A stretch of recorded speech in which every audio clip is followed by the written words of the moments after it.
নমস্কার, দেখছেন কলকাতা টিভি। আরো বারো নিয়ে আমি সুদীপ্ত রয়েছি আপনাদের সঙ্গে। আর সুদীপ্তর সঙ্গে রয়েছি আমি অনন্যা। প্রথমে যে খবরের দিকে নজর রাখতে হচ্ছে, সর্বসম্মতি ছাড়াই ফের লোকসভার স্পিকার নির্বাচিত হলেন ওম বিড়লা। ভোটাভুটিতে গড়ালো না স্পিকার নির্বাচন। একদমই সুদীপ্ত, ইন্ডিয়া জোটের প্রার্থী কে সুরেশকে পিছনে ফেলে ধ্বনি ভোটে পাশ ওম বিড়লার নাম। আবারও স্পিকার পদে নির্বাচিত হলেন ওম বিড়লা। শুভেচ্ছা জানালেন প্রধানমন্ত্রী নরেন্দ্র মোদী, বিরোধী দলনেতা রাহুল গান্ধী। একদমই তাই, টানা প্রায় 4 দশক পর আবারও প্রতিদ্বন্দ্বিতার এই নির্বাচন। প্রথমে 1952 সালে নির্বাচন হয়েছিল, এই প্রতিদ্বন্দ্বিতা স্পিকার নির্বাচন হয়েছিল। 1967 সালে দ্বিতীয়বার নির্বাচন হয়েছিল, সেইখানেও প্রতিদ্বন্দ্বিতা দেখা গিয়েছিল। 1976 সালে তখনও প্রতিদ্বন্দ্বিতা হয়, সেখানে বলিরাম ভাগত তিনি প্রতিদ্বন্দ্বিতায় জিতে যান এবং সেখানে স্পিকার হয়েছিলেন। আর তারপর 4 দশক পর, প্রায় 4 দশক পর আবারও প্রতিদ্বন্দ্বিতা করা হয়েছিল স্পিকার নির্বাচন ঘিরে। তবে সর্বসম্মতি না নিয়েই আবারও কিন্তু স্পিকার পদে দ্বিতীয়বারের জন্য নির্বাচিত হলেন ওম বিড়লা। অর্থাৎ এনডিএর যে মনোনীত যে প্রার্থী ছিলেন, সেই প্রার্থী অর্থাৎ ওম বিড়লা, তিনি আগেও লোকসভার স্পিকার ছিলেন আর এবারও তাকে লোকসভার স্পিকার করা হয়েছে। ইন্ডিয়া জোটের প্রার্থীকে কে সুরেশকে পিছনে ফেলে তিনি আবারও কিন্তু স্পিকারের যে চেয়ার, সেই চেয়ারে বসলেন ওম বিড়লা। একদমই সুদীপ্ত, স্পিকার পদে ফের ওম বিড়লা তিনি আসলেন। ভোটে জিতে, ধ্বনি ভোটে জিতে গেলেন এনডিএ প্রার্থী ওম বিড়লা। স্পিকার পদে ওম বিড়লাকে স্বাগত জানালেন প্রধানমন্ত্রী নরেন্দ্র মোদী। সেই ছবি আপনাদের সকাল থেকে দেখাচ্ছিলাম। 48 বছর পর, প্রায় 48 বছর পর লোকসভায় আজকে নির্বাচন হওয়ার কথা ছিল, আর সেই মতোই কিন্তু ওম বিড়লা আবারও তিনি স্পিকার পদে বসলেন। সেই ছবি, সেই খবর সকাল থেকে আমরা দেখাচ্ছি, আপনারা দেখতে পাচ্ছেন। অন্যদিকে নরেন্দ্র মোদী, রাহুল গান্ধী তিনি কিন্তু স্বাগত জানিয়েছেন ওম বিড়লাকে।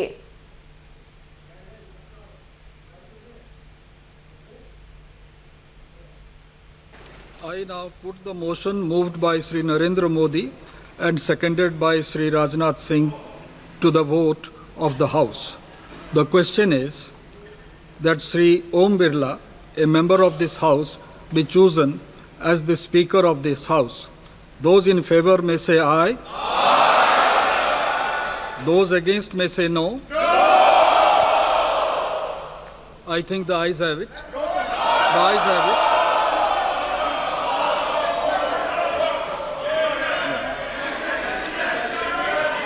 The motion is adopted.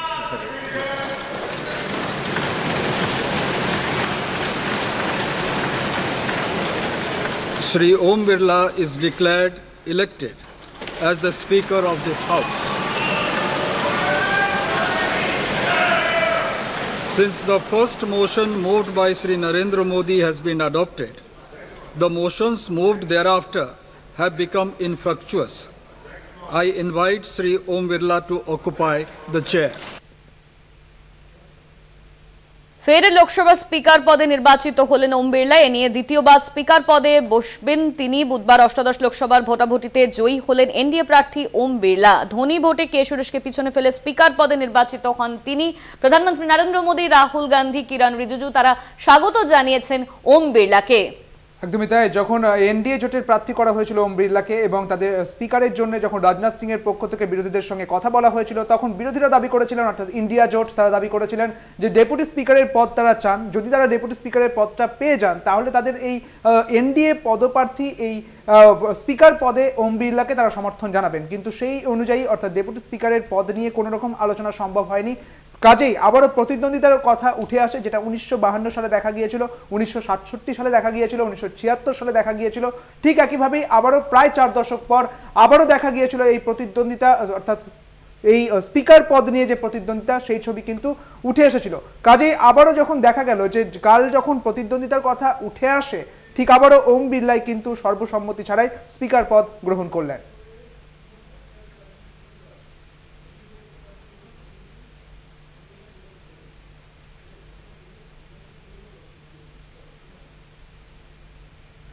আমাদের সঙ্গে রয়েছেন রাজনৈতিক বিশ্লেষক সুমন ভট্টাচার্য। সুমনদা, যে প্রশ্নটা তোমার কাছে থাকবে সেটা হচ্ছে যে এই যে প্রতিদ্বন্দ্বিতা, বিনা প্রতিদ্বন্দ্বিতা ছাড়াই, সর্বসম্মতি ছাড়াই আবারও স্পিকার পদে ওম বিড়লা তিনি কিন্তু বসলেন।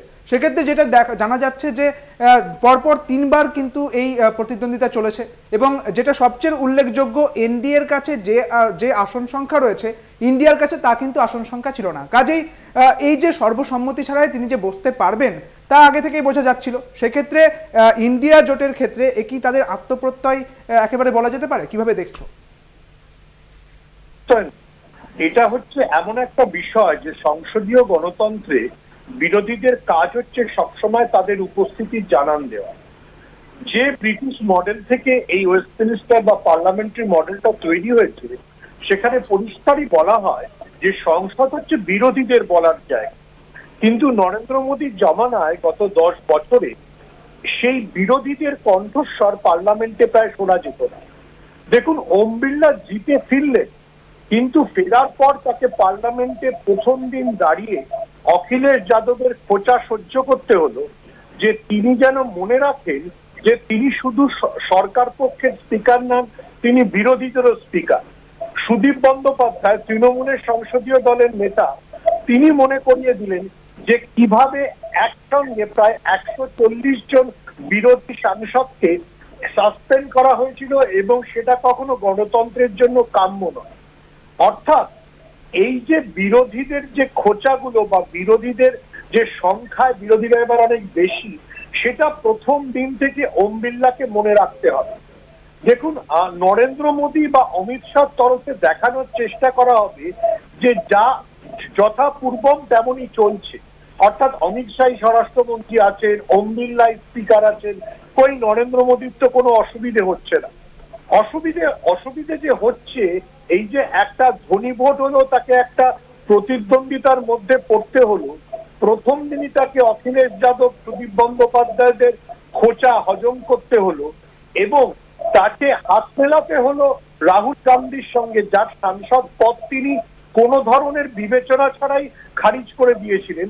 এটাই ওম বিড়লার জন্য প্রথম দিনের চ্যালেঞ্জ। অনেক ধন্যবাদ আপনাকে সুমন দা। আমাদের সঙ্গে ছিলেন রাজনৈতিক বিশ্লেষক সুমন ভট্টাচার্য। এনডিএ প্রার্থী ওম বিড়লার বিরুদ্ধে ইন্ডিয়া জোটের প্রার্থী ছিলেন কে সুরেশ। বুধবার 11টা নাগাদ শুরু হয় ভোটাভুটি। দেখা যায় ধনী ভোটে সংখ্যাগরিষ্ঠতা পেয়েছেন ওম বিড়লা। স্পিকার পদে আবারও নির্বাচিত হলেন ওম বিড়লা। এই নিয়ে পরপর দুবার তিনি স্পিকার পদে নির্বাচিত হলেন। এবং একদমই অনন্যা, যে প্রতিদ্বন্দ্বিতা মুখোমুখি হতে হলো ওম বিড়লাকে, তার প্রথম দিন থেকেই তার কাছে একেবারে যে চ্যালেঞ্জ হয়ে গেল তা কিন্তু একেবারেই কিন্তু পরিষ্কার। এদিন মঙ্গলবার দিনভর লোকসভা স্পিকার নির্বাচন নিয়ে চূড়ান্ত সিদ্ধান্ত।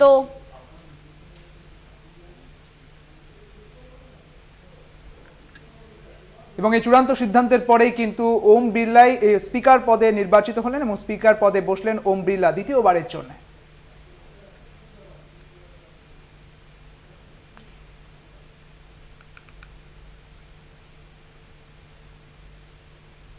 স্পিকার নির্বাচনের পর কংগ্রেসকে খোঁচা মোদির। স্বাধীনতার 70 বছরে যে কাজ হয়নি আপনার নেতৃত্বে এই কক্ষ করে দেখিয়েছে। একদমই তাই, গণতন্ত্রের অনেক মাইলস্টোন পেরিয়েছে এমনটাই বললেন মোদি। অর্থাৎ স্বাধীনতার 70 বছরে যা হয়নি এই কক্ষ তা করে দেখিয়েছে, গণতন্ত্রের অনেক কাজ করে দিয়েছে। অর্থাৎ স্বাধীনতার 70 বছরে বেশিরভাগ টাইমটাই কিন্তু কংগ্রেসের সরকার ছিল, অর্থাৎ বেশিরভাগ সময়টা ধরেই কংগ্রেসের সরকার ছিল। একেবারে খোঁচা দিলেন প্রধানমন্ত্রী নরেন্দ্র মোদী। স্পিকার নির্বাচনের পর কংগ্রেসকে খোঁচা মোদী। এর আগেও নরেন্দ্র মোদী অধিবেশনের প্রথম দিন কংগ্রেসের উপর সরব হয়েছিলেন, আর আবারও স্পিকার নির্বাচনের পরে সেই একই চিত্র সামনে আসছে। স্পিকার নির্বাচনের পর কংগ্রেসকে খোঁচা মোদির। স্বাধীনতার 70 বছরে যে কাজ হয়নি আপনার নেতৃত্বে এই কক্ষ সেই কাজ করে দেখিয়েছে, এমনই বলেছেন প্রধানমন্ত্রী নরেন্দ্র মোদী।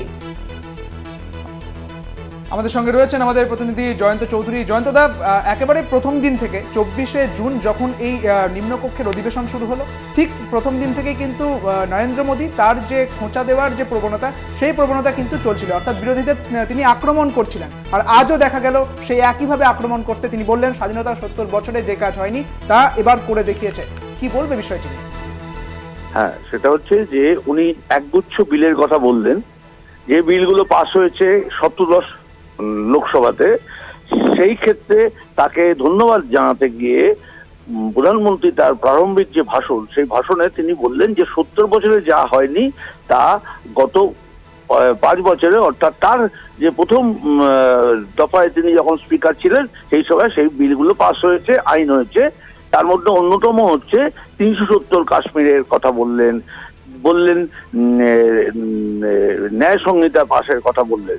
তো এইগুলো সম্পর্কে তিনি বললেন, কিন্তু বলতে গিয়ে তিনি বললেন যে 70 বছর, অর্থাৎ 70 বছরের বেশিরভাগ সময়টাই কিন্তু কংগ্রেস শাসন ছিল। অর্থাৎ প্রথম দিনেই তিনি একটি যেন সামান্য হলেও খুব হালকা চালেও একটা খোঁচা দেওয়ার চেষ্টা করলেন বলে মনে করা হচ্ছে। তার কারণ তিনি মনে করিয়ে দিলেন যে 70 বছরে যাওয়া হয়নি, তা গত 5 বছর হয়েছে।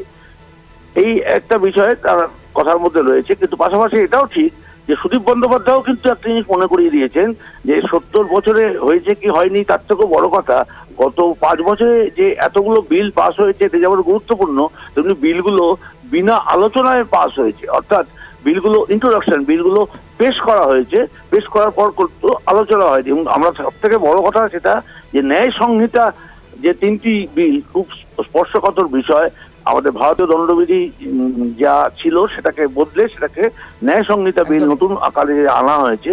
সেই সময় কিন্তু আলোচনায় করার সুযোগ ছিল না, কারণ প্রায় 150 মতন সাংসদকে সাসপেন্ড করা হয়েছিল। তো অর্থাৎ প্রায় বিরোধী শূন্য কক্ষে বিনা আলোচনায় পরের পর বিল পাস হয়েছে। এটাকে যদি ইতিহাস বলা হয় তাহলে এটাও তার সঙ্গে সঙ্গে বলতে হবে যে বিরোধীদের কোনো কণ্ঠস্বর সেখানে শোনা যায়নি। কোনো আলোচনার যে পরিসর, যেটা সংসদীয় গণতন্ত্রের অন্যতম গুরুত্বপূর্ণ বিষয়, যেটা আজকে রাহুল গান্ধী বলার সময় বলেছেন যে সংসদটা একটা কথা বলা হয় যে parliament belongs to the opposition, অর্থাৎ সংসদের যে মঞ্চটা সেটা বিরোধীদের কথা বলার জায়গা, বিরোধীদের মত প্রকাশের জায়গা। এই যে বিরুদ্ধ মতকে দমিয়ে দেওয়ার বিষয়টা সেটা কিন্তু আলোচনা আজকে সৌজন্যের একটা আবহ ছিল, ঠিক কথা। তো সেই সৌজন্যের আবহের মধ্যেও এই কথাগুলো বিরোধীদের পক্ষ থেকে রাহুল গান্ধী এবং সুদীপ বন্দ্যোপাধ্যায় খুব স্পষ্ট ভাষায় বুঝিয়ে দিয়েছেন। যদিও আজকে যে বিষয়টা মোদী তিনি বলছেন সবকিছুতেই সহমতের ভিত্তিতেই চলবে, সেটা এখন দেখার যে এই সংসদ সহমতের ভিত্তিতে অষ্টাদশ লোকসভা চলে কিনা। কারণ একটা গুরুত্বপূর্ণ বিষয় এইবারের লোকসভায় রয়েছে যে যেটা সুদীপ বন্দ্যোপাধ্যায় মনে করে দিয়েছেন যে 10 বছর পর এই প্রথম একজন বিরোধী দলনেতা আমরা পেলাম, অর্থাৎ পার্লামেন্টে একজন বিরোধী দলনেতাকে পাওয়া গেল, অর্থাৎ রাহুল গান্ধী বিরোধী দলনেতা। এবং পাশাপাশি আরেকটা জিনিস মনে রাখার যে বিরোধী দলনেতা পাওয়া শুধু নয়, বিজেপি কিন্তু এবার আর একক সংখ্যাগরিষ্ঠ দল নয়, তাকে তার শরীরদের উপর নির্ভর করে চলতে হবে। এবার অনেক ধন্যবাদ জয়ন্ত দা, তোমাকে। আমাদের সঙ্গে ছিলেন আমাদের প্রতিনিধি জয়ন্ত চৌধুরী। আপনাদের জানিয়ে রাখি যে এই প্রতিদ্বন্দ্বিতার পরে স্বাধীনতার 70 বছরে যে কাজ হয়নি সে কাজ আমরা করে দেখিয়েছি, এমনটাই বলেছেন নরেন্দ্র মোদী। তিনি ঠিক কি বলেছেন শোনাবো।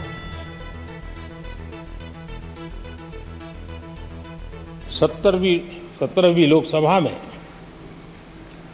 नारी शक्ति वंदन अधिनियम 2023, जम्मू कश्मीर पुनर्गठन विधेयक, भारतीय न्याय संहिता, भारतीय साक्ष्य बिल, भारतीय नागरिक सुरक्षा संहिता, सामाजिक सुरक्षा संहिता, digital personal data protection bill, मुस्लिम महिला विवाह अधिकार संरक्षण विधेयक, transgender persons protection of rights bill, consumer protection bill, direct tax, विवाद से विश्वास विधेयक, सामाजिक, आर्थिक और राष्ट्रीय महत्व के ऐसे कितने ही महत्वपूर्ण ऐतिहासिक कानून 17वीं लोकसभा में आपकी अध्यक्षता के अंदर इस सदन ने पारित किए हैं और देश के लिए एक मजबूत नींव बनाई है। जो कार्य आजादी के 70 साल में नहीं हुए, आपकी अध्यक्षता में इस सदन ने इसको करके दिखाया।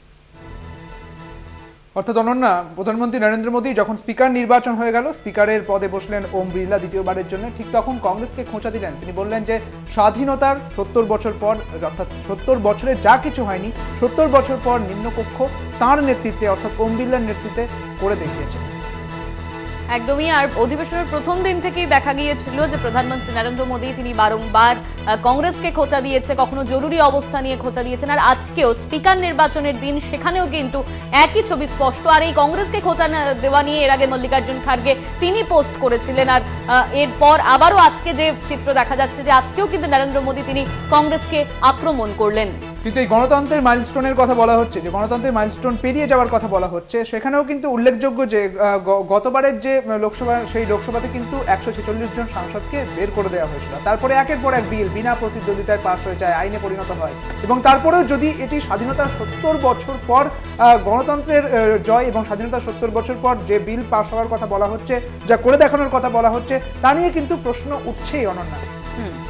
স্পিকার নির্বাচনের পর কংগ্রেসকে খোঁচা, আবারও খোঁচা দিলেন মোদী। স্বাধীনতার 70 বছরে যে কাজ হয়নি আপনার নেতৃত্বে এই কক্ষ সেই কাজ করে দেখিয়েছে। আমাদের সঙ্গে রয়েছেন তৃণমূল নেতা শান্তনু সেন। শান্তনুবাবু, কলকাতা টিভিতে আপনাকে স্বাগত জানাচ্ছি। স্বাধীনতা 70 বছর পর আমরা করে দেখিয়েছি, স্বাধীনতা 70 বছরে যা হয়নি তারপরে আমরা করে দেখিয়েছি অনেক কিছু, এমনটাই বলেছেন প্রধানমন্ত্রী বিরোধীদের খোঁচা দিয়ে। কি বলবেন? হ্যাঁ, উনি একদম ঠিকই কথা বলেছেন। স্বাধীনতা 70 বছরে যা হয়নি উনি করে দেখিয়েছেন। একদিনে 145 জন এমপিকে সাসপেন্ড করা এর আগে হয়নি। এভারেজ 1 থেকে 2 মিনিটে বিল পাস করানো আলোচনা ছাড়া এর আগে হয়নি। পার্লামেন্টে রাজ্যসভা লোকসভা টিভিকে সেন্সর করা এর আগে হয়নি। বিরোধীদের কণ্ঠরোধ করা এর আগে হয়নি। বিরোধীরা কথা বলার সময় মাইক কেড়ে নেওয়া এর আগে হয়নি। বিরোধীরা যখন বলবে ক্যামেরা সেদিকে দেখাবে না, এর আগে হয়নি। পার্লামেন্টারি ডেমোক্রেসিকে ধ্বংস করা এর আগে হয়নি। তিনি ঠিকই বলেছেন, এই তুগলকি রাজ্যে যা হয়েছে এর আগে অতীতে তার হয়নি। একদম সঠিক কথা বলেছেন। সেই জন্য এবার আর সেটা হবে না। এবারে সেটা করতে গেলে ইন্ডিয়া অ্যালায়েন্সের প্রবল চাপে পড়তে হবে। অনেক ধন্যবাদ শান্তনুবাবু আপনাকে। আমাদের সঙ্গে ছিলেন তৃণমূল নেতা শান্তনু সেন। নরেন্দ্র মোদী তিনি বলেছেন, স্বাধীনতার 70 বছরে যে কাজ হয়নি আপনার নেতৃত্বে এই কক্ষ সেই কাজ করিয়ে দেখিয়েছে। গণতন্ত্রের অনেক মাইলস্টোন পেরিয়েছে। মোদী আবারও কংগ্রেসকে আক্রমণ করলেন। অধিবেশনের প্রথম দিন দেখা গিয়েছিল কংগ্রেসকে আক্রমণ করতে, এরপর আজকে স্পিকার নির্বাচনের দিন, সেদিনকেও কিন্তু কংগ্রেসকে আক্রমণ করেছেন নরেন্দ্র মোদী। একদমই তাই। 24শে জুন যখন প্রথম অধিবেশন বসলো, অর্থাৎ এই নতুন অধিবেশন যখন বসলো, তখনই প্রধানমন্ত্রী নরেন্দ্র মোদী তিনি বলেছিলেন যে জরুরি অবস্থার কথা, কংগ্রেসের আমলের সেই জরুরি অবস্থার কথা। আর তারপরে ঐকমতের কথা বললেও ঐকমত দেখা যায়নি। স্পিকার নির্বাচন ঘিরে তা কিন্তু একেবারেই স্পষ্ট হয়ে গিয়েছে। এবং আজকেও কংগ্রেসকে খোঁচা দিলেন নরেন্দ্র মোদী। স্বাধীনতার 70 বছরে যে কাজ হয়নি সেই কাজ করে দেখিয়েছি আমরা, এমনটাই বলেছেন নরেন্দ্র মোদী। একদমই সুদীপ্ত, প্রথম দিন থেকে দেখা যাচ্ছিল যে নরেন্দ্র মোদী তিনি কিন্তু কংগ্রেসকে আক্রমণ করছিলেন, জানিয়ে সরব হয়েছিলেন মল্লিকার্জুন খার্গে তিনিও। আর আজকেও কিন্তু নির্বাচনের দিন, স্পিকার নির্বাচনের দিন, সেদিন তিনি আবারও খোঁচা দিলেন কংগ্রেসকে। আমাদের সঙ্গে রয়েছেন কংগ্রেস নেতা সৌম্য আইচরায়। সৌম্যবাবু, আপনাকে কলকাতা টিভিতে স্বাগত জানাচ্ছি। প্রধানমন্ত্রী নরেন্দ্র মোদী তিনি বলছেন যে স্বাধীনতার 70 বছরে যা হয়নি আমরা তা করে দেখিয়েছি। কি বলবেন? হ্যাঁ, স্বাধীনতা ঠিকই তো বলেছেন। স্বাধীনতার 70 বছরে এত বেকার তো কোনোদিন হয়নি, এত রাষ্ট্রীয় সম্পত্তি বিকৃত হয়নি, এত বিরোধীদের ওপর অত্যাচার তো হয়নি। ঠিকই তো বলেছেন। উদার ইন্ডেক্সে ভারত তো এত নিচে চলে যায়নি। 100 জনের মধ্যে 25 জন মানুষ একবেলা না খেয়ে ঘুমোয়, এটা তো ভারতবর্ষে হয়নি। এতগুলো কালা কানুন, কৃষি বিলের মতো কৃষকদের উপর এত অত্যাচার তো হয়নি আগে 70 বছর। উনি তো ঠিকই বলেছেন। অন্যায় কি বলেছেন? কংগ্রেসকে ভয় পান, তাই বারবার কংগ্রেসের নাম করেন। নিজের পারফরমেন্সের ব্যাপারে তো অশ্বডিম্ব প্রসব করেছেন। তো এইসব কথাবার্তা বলে উনি মানুষকে বিভ্রান্ত করার চেষ্টা করছেন। ঠিকই বলেছেন। 70 বছরে এত অগণতান্ত্রিক সরকার, এত ড্রাকুলিয়ান আইন, 146 জন সাংসদকে সংসদ ভবন থেকে বের করে কালা কানুন পাশ করার মধ্যে তো দেখেনি ভারতবর্ষ। সমস্ত সাংবিধানিক প্রতিষ্ঠানগুলোকে তো তার মাথার ওপরে ধর্মীয় প্রধানদের বা একটা ধর্মীয় মেরুকরণ করার চেষ্টা হয়নি ভারতবর্ষ। ধর্মের ভিত্তিতে দেশটা তো ভাগ করার চেষ্টা হয়নি, তো উনি সেগুলো করছেন। অনেক ধন্যবাদ সৌম্যবাবু আপনাকে। আমাদের সঙ্গে ছিলেন কংগ্রেস নেতা সৌম্য আইচরায়। আমরা কিন্তু দেখলাম কংগ্রেস নেতা সৌম্য আইচরায় তিনিও বললেন যে নরেন্দ্র মোদী তিনি কোথাও গিয়ে কংগ্রেসকে ভয় পান, সেই জন্যই কংগ্রেসকে বারবার অধিবেশনের প্রথম দিন থেকে খোঁচা দিয়েছেন। আর আজকেও স্পিকার নির্বাচনের দিন কংগ্রেসকে খোঁচা দিলেন Narendra Modi.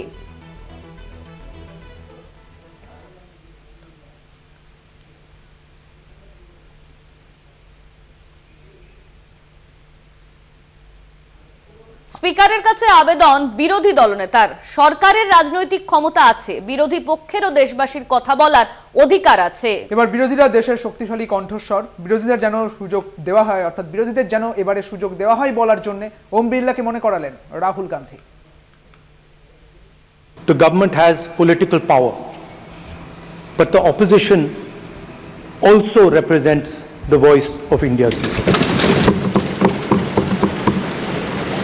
And this time, the opposition represents significantly more voice of the Indian people than it did last year. Speaker, sir, the opposition would like to assist you in doing your work. We would like the House to function often and well. Speaker, sir, it is very important that cooperation happens on the basis of trust. It is very important that the voice of the opposition is allowed to be represented in this House. The question is not how efficiently the House is run. The question is how much of India's voice is being allowed to be heard in this House. So the idea, Speaker sir, so the idea that you can run the House efficiently by silencing the voice of the opposition is a non-democratic idea. And this election has shown that the people of India expect the opposition to defend the constitution, the Samvidhan of this country.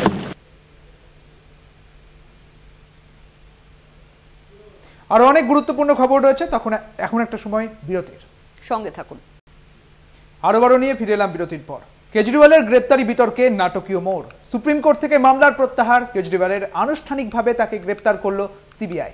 ইডির পর CBI এর হাতে গ্রেপ্তার দিল্লির মুখ্যমন্ত্রী। বিপদ বেড়েই চলেছে দিল্লির মুখ্যমন্ত্রী অরবিন্দ কেজরিওয়ালের। মঙ্গলবারে দিল্লি হাইকোর্টে তার জামিনের আদেশের উপর স্থগিতাদেশ জারির পরই আরেক কেন্দ্রীয় এজেন্সি সিবিআই কেজরিওয়ালকে গ্রেপ্তার করলো। আমাদের সঙ্গে রয়েছেন আমাদের প্রতিনিধি পল্লব চট্টোপাধ্যায় রয়েছেন আমাদের সঙ্গে। পল্লবদা, যেটা জানতে চাইবো যে সুপ্রিম কোর্ট থেকে মামলা প্রত্যাহার কেজরিওয়ালের, আনুষ্ঠানিকভাবে তাকে গ্রেপ্তার করেছে সিবিআই, বিস্তারিত জানবো তোমার থেকে।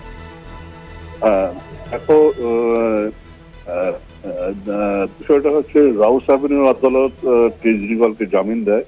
সেই জামিনের আবেদনটা কেজরিওয়াল দিল্লি হাইকোর্টে চ্যালেঞ্জটা করেন। চ্যালেঞ্জ করাতে দিল্লি হাইকোর্ট জামিনের স্থগিতাদেশ দেয়। এই স্থগিতাদেশটা চ্যালেঞ্জ করে আবার তিনি যান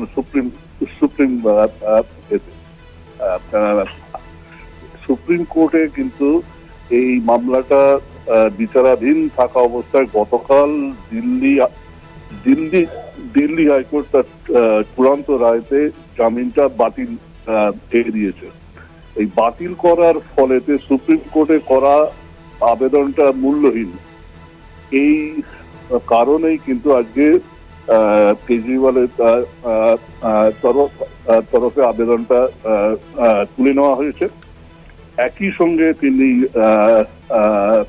সুপ্রিম কোর্টকে জানান যে সিবিআই আজকে আনুষ্ঠানিকভাবে তাকে ধরেছে। ফলে সুপ্রিম কোর্ট জানিয়েছে যে এই অবস্থায় তিনি মনে করলে নতুন করে সুপ্রিম কোর্টে আবেদন করতে পারেন। বিবেক, অনেক ধন্যবাদ পল্লব তোমাকে। আমাদের সঙ্গে ছিলেন আমাদের প্রতিনিধি পল্লব চট্টোপাধ্যায়। দিল্লির আবগারি নীতি কেলেঙ্কারি মামলায় অরবিন্দ কেজরিওয়ালকে গ্রেপ্তার করল সিবিআই। বর্তমানে কেজরিওয়ালকে আদালত কক্ষে তার গ্রেপ্তারির কারণ সম্পর্কে জানানো হচ্ছে। একদমই তাই, কেজরিওয়ালের গ্রেপ্তারি বিতর্কে নাটকীয় মোড়। সুপ্রিম কোর্ট থেকে মামলা প্রত্যাহার, কেজরিওয়ালের আনুষ্ঠানিকভাবে তাকে গ্রেপ্তার করলো সিবিআই। ইডির পর এবার সিবিআই এর হাতে গ্রেপ্তার দিল্লির মুখ্যমন্ত্রী অরবিন্দ কেজরিওয়াল। এদিকে সিবিআই এর গ্রেপ্তারির পর সুপ্রিম কোর্ট থেকে জামিনের আবেদন প্রত্যাহার করার আর্জি জানান কেজরিওয়াল। এই আবহে আগের আর্জি প্রত্যাহার করে নতুন আবেদন করার অনুমতি পান কেজরিওয়াল।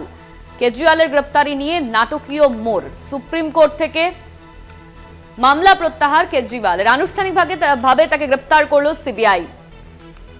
এই নিয়ে আমরা কথা বলবো। আমাদের সঙ্গে রয়েছেন আমাদের সহকর্মী অঙ্কুর ভট্টাচার্য। অঙ্কুর দা, আনুষ্ঠানিকভাবে তাকে গ্রেপ্তার করলো সিবিআই, অন্যদিকে তার গ্রেপ্তারি নিয়ে বারংবার নাটকীয় মোড় সামনে আসছে। হ্যাঁ, অবশ্যই তার গ্রেপ্তারির বিষয়টি আমরা দেখেছিলাম সোম এবং মঙ্গলবার পরপর দুদিন বেশ কয়েক ঘন্টা জিজ্ঞাসাবাদ করা হয়। এই তিহার জেলে গিয়ে জিজ্ঞাসাবাদ করে সিবিআই। এবং আমরা সকলেই জানি যে আবগারি কেসে তাকে প্রথমে গ্রেপ্তার করা হয়েছিল এবং গত 21শে মার্চ তারপরে মুখ্যমন্ত্রী পদ থেকে যদিও তিনি ইস্তফা দেননি, পরে লোকসভা ভোটের আগে প্রচারের জন্য তাকে অন্তর্বর্তী জামিন দেওয়া হয়। সেই মেয়াদ শেষ হলে তিনি তিহার জেলে ফিরে গিয়েছিলেন তারপরে আম আদমি পার্টি প্রধানের স্থায়ী জামিনের মঞ্জুর হয় রাউস অ্যাভিনিউ আদালতে গত 20শে জুন। কিন্তু তারপরের দিনই দিল্লি হাইকোর্টের যে অবকাশকালীন বেঞ্চ, সেই অবকাশকালীন বেঞ্চ কিন্তু তার যে জামিনের আবেদন যেটা মঞ্জুর করেছিল রাউস অ্যাভিনিউ আদালত তা খারিজ করে দেয়। তারপরে সুপ্রিম কোর্টে আম আদমি পার্টির পক্ষ থেকে তার জামিনের আবেদন জানিয়ে ফের আবেদন জানানো হয়। ঠিক এই সময় সিবিআই এর পক্ষ থেকে সোম এবং মঙ্গলবার পরপর তাকে জিজ্ঞাসাবাদ করা হয় এবং তারপরেই আমরা দেখলাম যে আজকে তাকে গ্রেপ্তার করা হয়েছে। তিনি যখন আদালতে, সেই সময় আদালতে দাঁড়িয়েই তাকে গ্রেপ্তার করা হয়। এই বিষয়ের প্রেক্ষিতে খুব স্বাভাবিকভাবেই আম আদমি পার্টির পক্ষ থেকে বলা হয়েছে যে আম আদমি পার্টির প্রধান এবং আহ্বায়ক অরবিন্দ কেজরিওয়াল তাকে রাজনৈতিক উদ্দেশ্য প্রণোদিত ভাবে গ্রেপ্তার করছে কেন্দ্রের শাসক দল ভারতীয় জনতা পার্টি।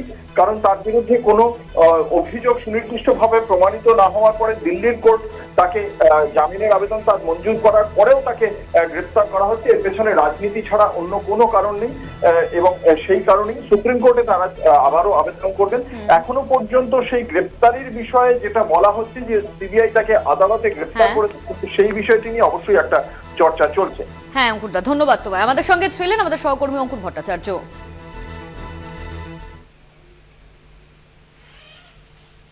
এখন সময় আরো একটি বিরতি, ফিরছি বিরতির পর সঙ্গে থাকুন।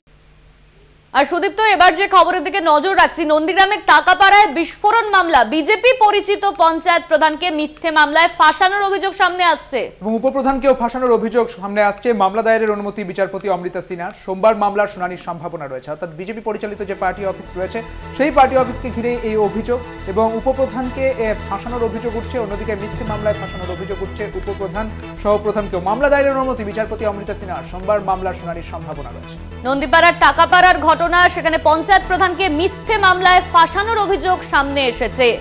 শুধুমাত্র পঞ্চায়েত প্রধান নয়, উপপ্রধানকেও ফাঁসানোর অভিযোগ সামনে আসছে। নন্দীগ্রামের টাকাপাড়ায় এই বিস্ফোরণ কাণ্ডে মামলা, বিজেপির পরিচালিত পঞ্চায়েত প্রধানকে মিথ্যে মামলার ফাঁসানোর অভিযোগ, উপপ্রধানকেও ফাঁসানোর অভিযোগ। অনন্যা, মামলা দায়েরের অনুমতি দিয়েছেন বিচারপতি অমৃতা সিনহা, আর সোমবার এই শুনানির সম্ভাবনা রয়েছে।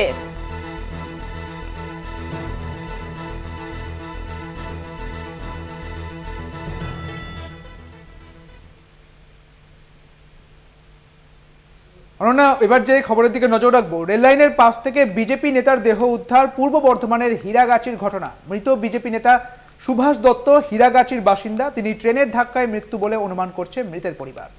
একদমই সুদীপ্ত, ট্রেনের ধাক্কায় মৃত্যু বলে অনুমান করছে, প্রাথমিকভাবে এমনই অনুমান করা হচ্ছে। পরিবার সূত্রেও সেই খবর যে ট্রেনের ধাক্কায় তার মৃত্যু হয়েছে। পূর্ব বর্ধমানের হীরাগাছির ঘটনা, মৃত বিজেপি নেতা সুভাষ দত্ত হীরাগাছির বাসিন্দা, তিনি ট্রেনের ধাক্কায় মৃত্যু বলে প্রাথমিকভাবে অনুমান করছে পুলিশ।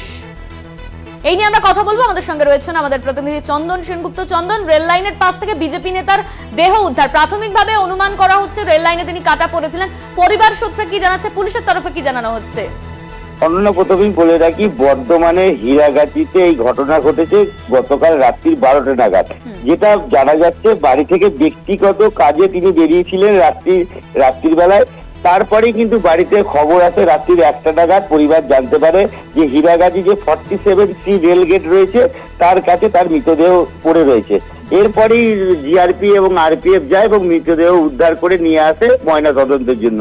প্রাথমিকভাবে যেটা অনুমান করা হচ্ছে পুলিশের তরফ থেকে, জিআরপির তরফ থেকে, আরপিএফ এর তরফ থেকে, যে উনি কোনো কারণে হয়তো কানে মোবাইল দিয়ে কথা বলতে বলতে রেল লাইনের দিকে যাচ্ছিলেন, হাঁটছিলেন, সেই সময় চলন্ত ট্রেন এসে তাকে ধাক্কা মারতে পারে বলে প্রাথমিকভাবে তদন্তে উঠে এসছে।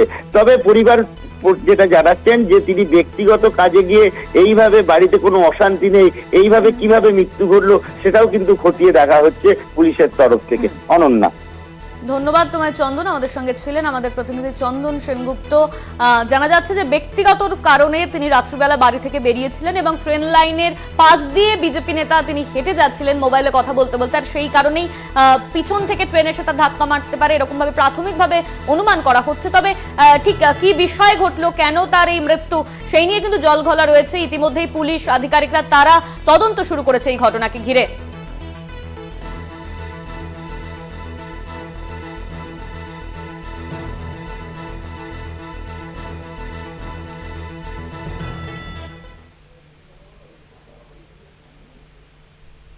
চলো অনন্যা, এবার বীরভূমের দিকে নজর রাখি। মুখ্যমন্ত্রী মমতা বন্দ্যোপাধ্যায় প্রথমে ধমক দিলেন আর তারপর তৎপর হলো একে একে বিভিন্ন জায়গায় সেই তৎপরতার ছবি উঠে আসছিল। আর এবার সিউড়ি পৌরসভার তৎপরতার ছবি। তৎপর সিউড়ি পৌরসভা কাউন্সিলর উজ্জ্বল চট্টোপাধ্যায় ফুটপাত দখল করতে অভিযান সিউড়ি পৌরসভায়, উচ্ছেদ অভিযানে সিউড়ি পৌরসভা। বুধবার সকাল থেকে সিউড়ির বিভিন্ন গুরুত্বপূর্ণ অঞ্চল, বিশেষ করে সিউড়ির বাস স্ট্যান্ড, মসজিদ পাড়ায় অভিযান চালাচ্ছেন কাউন্সিলর উজ্জ্বল চ্যাটার্জি। শহরে আবর্জনা মুক্ত করার বিষয়ে জোর দেন তিনি। মুখ্যমন্ত্রী মমতা বন্দ্যোপাধ্যায় এর আগে ভৎসনা করেছিলেন এই পৌরসভাকে কেন্দ্র করে, আর সেই কারণেই কিন্তু বিভিন্ন জায়গায় উদ্যোগ নেওয়া হচ্ছে, রাস্তা ফাঁকা করা হচ্ছে। আমরা সেই ছবি দেখাচ্ছি আপনাদের। এই মুহূর্তে দেখতে পাচ্ছেন সিউড়ি পুরসভার কাউন্সিলর উজ্জ্বল চট্টোপাধ্যায়, তিনি কিন্তু তৎপর হয়েছেন ফুটপাত দখল মুক্ত করতে অভিযান সিউড়ি পুরসভার। যৌথভাবে আপনাদের দোকানগুলি বা আপনাদের ফুটপাত দখল মুক্ত করতে বাধ্য হবে।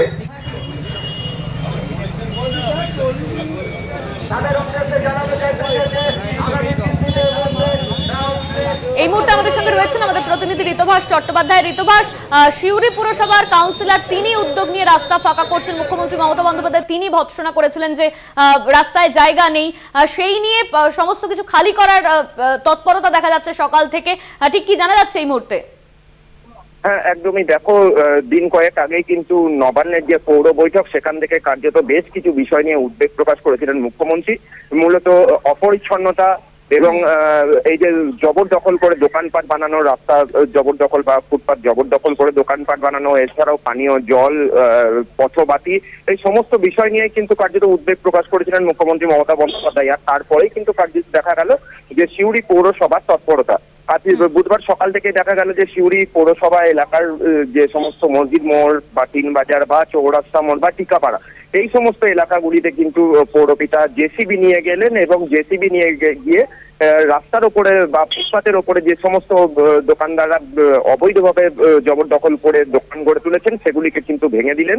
এবং পাশাপাশি যে সমস্ত স্থায়ী দোকানপাটগুলি আছে, কিন্তু স্থায়ী দোকান থাকা সত্ত্বেও তারা রাস্তার উপরে সেট বার করে রেখেছেন, তাদেরকেও কিন্তু সেই সেটগুলিকে খুলে ফেলার বা ভেঙে দেওয়ার নির্দেশ দিয়েছেন।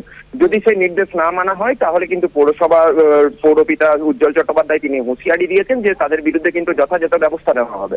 কিন্তু এক্ষেত্রে তোমাকে আরো একটা জিনিস বলে রাখি যে এর আগেও কিন্তু সিউড়ি পৌরসভা একাধিকবার রাস্তা সৌন্দর্যায়ন বা পানীয় জলের ব্যবস্থা বা এই যে নর্দমা পরিষ্কার করার ব্যবস্থা, এগুলো নিয়েও কিন্তু একাধিকবার সোচ্চার হয়েছিলেন। এমনকি সৌন্দর্যায়ন বৃদ্ধি এবং যানজট নিয়ন্ত্রণের জন্য কিন্তু বারংবার ভেঙেওছেন এই যে অস্থায়ী দোকানপাট। কিন্তু তারপরেও দেখা গিয়েছে যে পৌরসভার নজরদারির অভাব এবং এলাকাতে কান পাতলে কার্যত শোনা যাচ্ছে যে এলাকার যারা কাউন্সিলর রয়েছেন তাদের মদতেই কিন্তু আবার ব্যাঙের ছাতার মতন গজিয়ে উঠেছে এই সমস্ত অস্থায়ী দোকানপাট।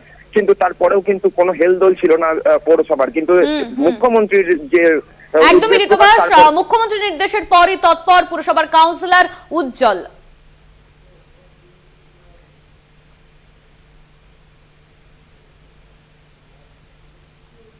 মুখ্যমন্ত্রীর নির্দেশের পরও খোয়াই চলছিল কাজ। খবর পেয়ে ঘটনাস্থলে শান্তিনিকেতনের থানার পুলিশ আসে এবং কাজ বন্ধ করে দেয়। ঘটনাস্থলে স্থানীয় কাউন্সিলরের প্রতিনিধিরা পৌঁছে যায়।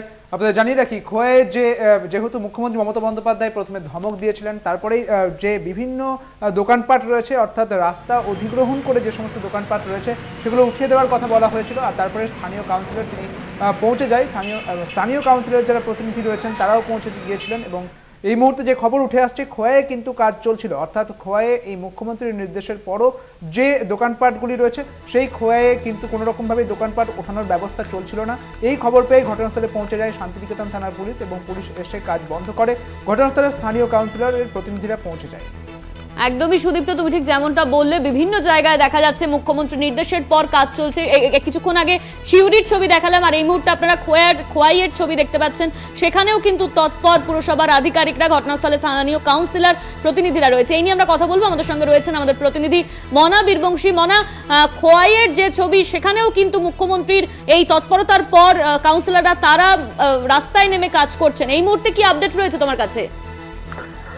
দেখো অনন্যা, একেবারেই তাই। তুমি জানো যে গত সোমবার নবান্নে রাজ্যের মুখ্যমন্ত্রী মমতা বন্দ্যোপাধ্যায় রাজ্যের বিভিন্ন পৌরসভা এলাকায় সরকারি জমি বেহাত হয়ে যাচ্ছে এমনই কিন্তু অসন্তোষ প্রকাশ করেন, ক্ষোভ প্রকাশ করেন। তারপরে তুমি দেখতে পাচ্ছ যে রাজ্যের বিভিন্ন প্রান্তের বিভিন্ন জেলার পৌরসভার চেয়ারম্যানরা পথে নেমেছে।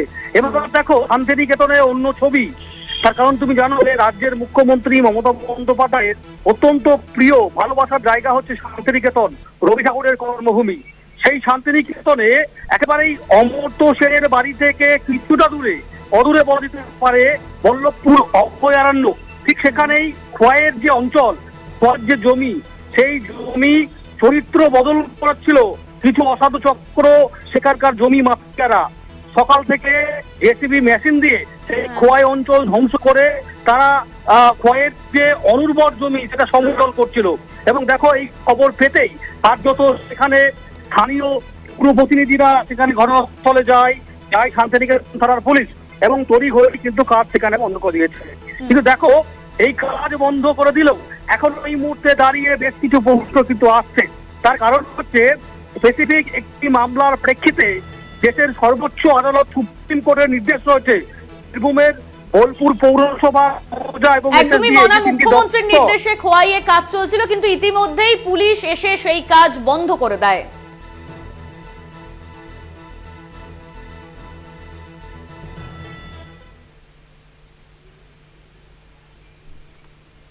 অনন্যা, এবার যে খবরের দিকে নজর রাখতে হচ্ছে, মুখ্যমন্ত্রীর নির্দেশের পর ফুটপাত দখলমুক্ত করার উদ্যোগ নিল আলিপুরদুয়ার পৌরসভা এবং আলিপুরদুয়ার জেলা প্রশাসন। ফুটপাথে দোকান দেওয়া ব্যবসায়ীদের সতর্ক করতে দেখা যায় জেলা পুলিশ প্রশাসনের কর্তাদের। অবিলম্বে ফুটপাথ খালি করার নির্দেশ দেওয়া হয়েছিল মুখ্যমন্ত্রীর তরফে, আর সেই মতো কিন্তু বিভিন্ন জায়গায় ফুটপাথ খালি করার কাজ চলছে। আপনাদের সিউড়ির ছবি দেখিয়েছি, বোলপুরের ছবি দেখিয়েছি। মুখ্যমন্ত্রীর নির্দেশেই কিন্তু এই ফুটপাথগুলো খালি করবার কাজ চলছে। এবার আলিপুরদুয়ারের ছবিটা দেখছেন, মুখ্যমন্ত্রীর নির্দেশের পরে এই আলিপুরদুয়ারের যে ফুটপাথ, সেই ফুটপাথের মধ্যে খালি করার কাজ চলছে। আমাদের সঙ্গে রয়েছেন আমাদের প্রতিনিধি সৌমজিৎ। সৌমজিৎ, এখন যে ছবিটা তুমি দেখতে পাচ্ছ সেটা ঠিক কি রকম রয়েছে?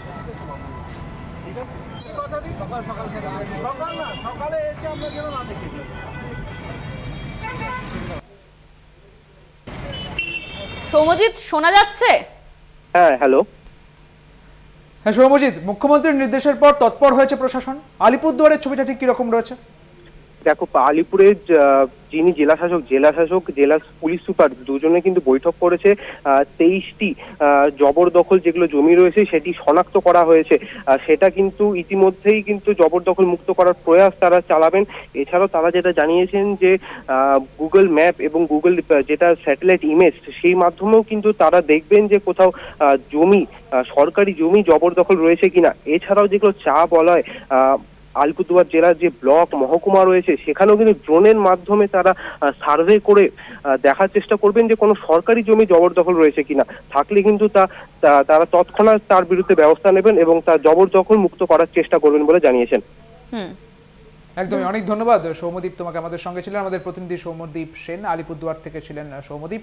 উদ্যোগ নেওয়া হয়েছে আলিপুরদুয়ার প্রশাসনের পক্ষ থেকে, অর্থাৎ মুখ্যমন্ত্রী মমতা বন্দ্যোপাধ্যায় তিনি যখন এই নির্দেশ দিয়েছিলেন যে ফুটপাত দখল করে আর দোকান চলবে না, ঠিক তারপরেই কিন্তু একাধিক জায়গায় সেই ছবি উঠে এসেছে, অর্থাৎ তৎপরতার ছবি উঠে এসেছে। সিউড়ির ছবিটা দেখিয়েছি, শান্তিনিকেতনের ছবিটা দেখিয়েছি, এবার আলিপুরদুয়ারের ছবিটাও আপনাদের দেখালাম।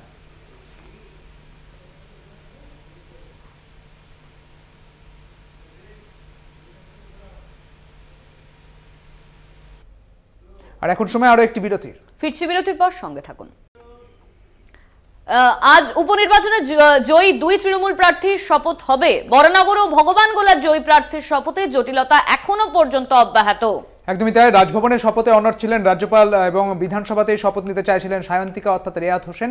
অর্থাৎ যে উপনির্বাচন হয়েছিল ভগবানগোলা এবং বরানগরে, সেই উপনির্বাচনে জয়ী 2 তৃণমূল বিধায়ক অর্থাৎ সায়ন্তিকা এবং রেয়াত হোসেন তারা চাইছিলেন যে রাজভবনে নয়, একেবারে তারা রাজভবনে আসতে চাইছেন না, তারা বিধানসভাতেই শপথ নিতে চাইছেন এবং রাজ্যপাল অনড় রয়েছেন রাজভবনেই শপথ হবে এমনটা নিয়ে।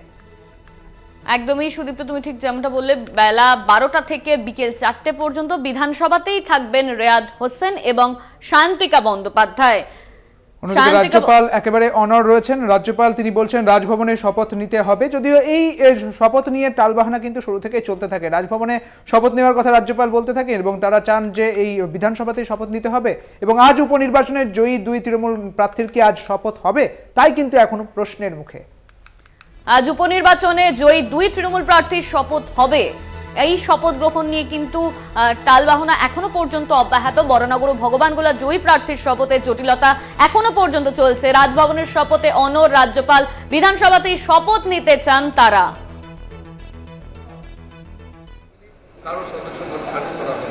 তারা তাদের নিজস্ব কাজকর্ম করেছে, বিধানসভাতে তারা অধিবেশনে কোনো অংশগ্রহণ করেছে। এই দৃষ্টান্ত পশ্চিমবঙ্গ বিধানসভায় আছে। সৌমদেব বাবু রয়েছেন অনেক আমাদের কমিটির সদস্য, নিশ্চয়ই সেই সময়কার সদস্য জানেন। তাহলে এটা অনেক জায়গায় হয়েছে, কিন্তু রাজ্যপালের উচিত ছিল আজকে যখন ওরা চিঠি দিয়ে জানিয়েছেন, আমাদেরও চিঠিটা দিয়েছে একটা কপি, আমাদের সচিবালয়কে ফরওয়ার্ড করেছে, আমরা সচিবকে এখানে বসিয়ে রেখেছি, যদি উনি শপথ গ্রহণের জন্য আসেন নিশ্চয়ই তারা আমরা সব ব্যবস্থা করে। আমি তো বুঝতে পারছি না, আপনার লোকসভাতে আপনারা দেখছেন কী প্রক্রিয়ায় ভোট করা হবে। প্রধানমন্ত্রী তিনিও গেলেন, তিনি যাওয়ার পর তিনি সংকল্প পাঠ করানোর বলেছেন, তারপরে তিনি তলায় নেমে এলেন, রেজিস্টারে শেষ করে সার্টিফিকেট জমা দিলেন। কোথায় কি সার্টিফিকেট কোথায় রেজিস্টার আমি কিছুই জানি না। হয়তো মাঠে ঘাটে শপথ গ্রহণ পাঠ করা হবে, কনস্টিটিউশন মেনে শপথ গ্রহণ পাঠ করা ওখানে আদৌ হবে কিনা আমার যথেষ্ট সন্দেহ রয়েছে বিধানসভাতে পাঠ। স্যার বিজেপি বলছে পুলিশ স্টেশন তো ডাকেনি, রাজভবন ডেকেছে, আপত্তি করছে। বিজেপি যাক, আমার বলার দরকার, বিজেপি যাক রাজভবনে, আমাদের কিছু বলার দরকার। আমরা constitutional norms, constitutional convention, constitution ethics সেগুলো মেনেই আমরা কাজ করবো। অনেকে বিরূপ সমালোচনা করছেন, সেটা সঠিক করছেন না। আমাদের একজন সদস্য একটা দিকে মন্তব্য বেরিয়ে দিতে হবে, তিনি কিছুই জানেন না জেনে একটা আটকা মন্তব্য করবেন। আগে জানুন কনস্টিটিউশনে কি আছে, তারপরে মন্তব্য করুন, সেটা মানা যেতে পারে। স্যার এই যে রাজ্যপাল পুরোপুরি অন্ধকারে আপনাকে রাখছে, আপনার কিছু জানাচ্ছে না বিষয়টা, আপনি অসম্মানিত বোধ করছেন? আপনি তো কাস্টোডিয়ান অফ দ্য বিধানসভা। দেখুন এটা রাজ্যপালের শপথ দেওয়ার ব্যাপার। রাজ্যপালকে আমরা শুধু একবার চিঠি দিয়ে বলেছিলাম যে কনস্টিটিউশনাল কনভেনশন এবং কনস্টিটিউশনাল ল পার্থক্য কোন জায়গায় আছে, কোন জায়গায় না। আমি বিস্তারিতভাবে জাতীয় সাহিত্য ওনাকে পাঠিয়েছি, রাজ্যপাল সেটা দেখেছেন। প্রথমে একটু আশ্চর্য হয়েছে যে কী করে এসব জিনিসগুলো এলো। যাই হোক, উনি ওনার কি এক্স হ্যান্ডেলে বলেছেন, আমি এক্স হ্যান্ডেল দেখি না, আমি কাগজে দেখলাম এক্স হ্যান্ডেলে কোনো কমেন্ট করেছে, করেছেন। কিন্তু রাজ্যপালের উচিত ছিল, এই তো পরিষদীয় গণতন্ত্র, উনি কি চাইছেন আমি কিছু বুঝতে পারছি না। সদস্য হবে বিধানসভায় আর শপথ নেবে রাজ্যপালের বাড়ি গিয়ে, রাষ্ট্রপতির বাড়িতে গিয়ে রাষ্ট্রপতি। আরো আজ এই পর্যন্তই। দেখতে থাকুন কলকাতা টিভি, রাত দিন 7 দিন।